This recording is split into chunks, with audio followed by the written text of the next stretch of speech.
नमस्कार प्रिय भक्तों, स्वागत है आपका रिलीजियस वाइब्स पर। आज की इस वीडियो में हम श्रवण करेंगे ज्येष्ठ मास के कृष्ण पक्ष की अपरा एकादशी व्रत कथा। कथा शुरू करने से पहले प्रिय भक्तों, भगवान विष्णु का आशीर्वाद प्राप्त करने के लिए कमेंट बॉक्स में जय श्री हरि विष्णु लिखकर अपनी हाजिरी लगवाएं। और व्रत का पूर्ण फल प्राप्त करने के लिए आपसे अनुरोध है कि कथा को अंत तक जरूर सुने। एक समय धर्म चर्चा करते हुए धर्मराज युधिष्ठिर भगवान श्री कृष्ण से कहने लगे कि हे भगवान, ज्येष्ठ कृष्ण पक्ष की एकादशी का क्या नाम है तथा उसका महात्म्य क्या है, सो कृपा कर कहिए। भगवान श्री कृष्ण कहने लगे कि हे राजन, जय एकादशी अचला तथा अपरा दो नामों से जानी जाती है। पुराणों के अनुसार ज्येष्ठ कृष्ण पक्ष की एकादशी अपरा एकादशी है, क्योंकि जय अपार धन देने वाली है। जो मनुष्य इस व्रत को करते हैं वे संसार में प्रसिद्ध हो जाते हैं।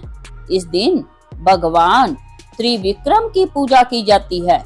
अपरा एकादशी के व्रत के प्रभाव से ब्रह्म हत्या, भूत जोनी, दूसरों की निंदा आदि के सब पाप दूर हो जाते हैं। इस व्रत के करने से पर स्त्री घमंड, झूठी गवाही देना, झूठ बोलना, झूठे शास्त्र पढ़ना या बनाना, झूठा ज्योतिषी बनना तथा झूठा वैद्य बनना आदि सब पाप नष्ट हो जाते हैं। जो क्षत्रिय युद्ध से भाग जाएं, वे नरकगामी होते हैं, परंतु अपरा एकादशी का व्रत करने से वे भी स्वर्ग को प्राप्त होते हैं। जो शिष्य गुरु से शिक्षा ग्रहण करते हैं फिर उनकी निंदा करते हैं, वे अवश्य नरक में पड़ते हैं, मगर अपरा एकादशी का व्रत करने से वे भी इस पाप से मुक्त हो जाते हैं।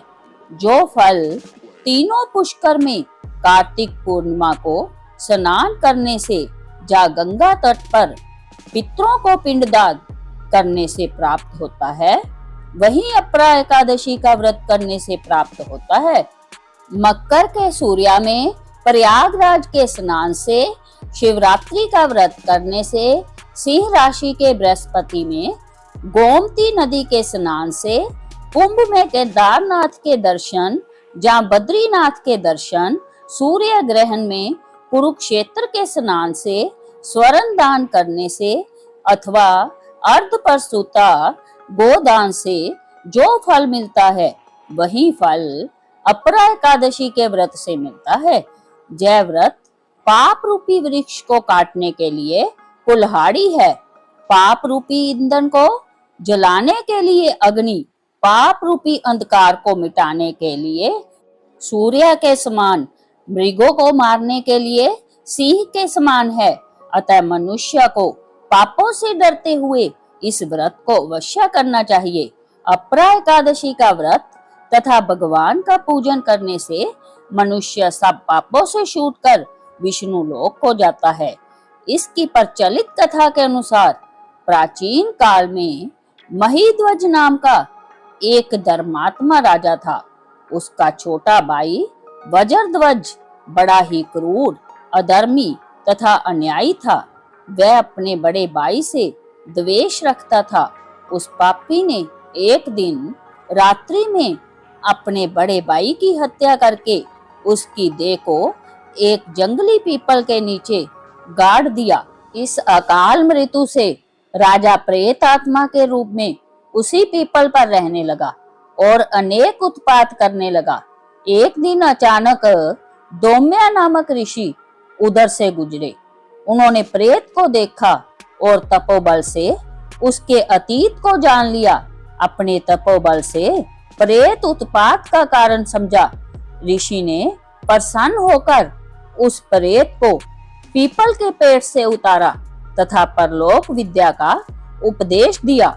दयालु ऋषि ने राजा की प्रेत जोनी से मुक्ति के लिए स्वयं ही अपरा एकादशी का व्रत किया और उसे बुरी गति से छुड़ाने को उसका पुण्य प्रेत को अर्पित कर दिया।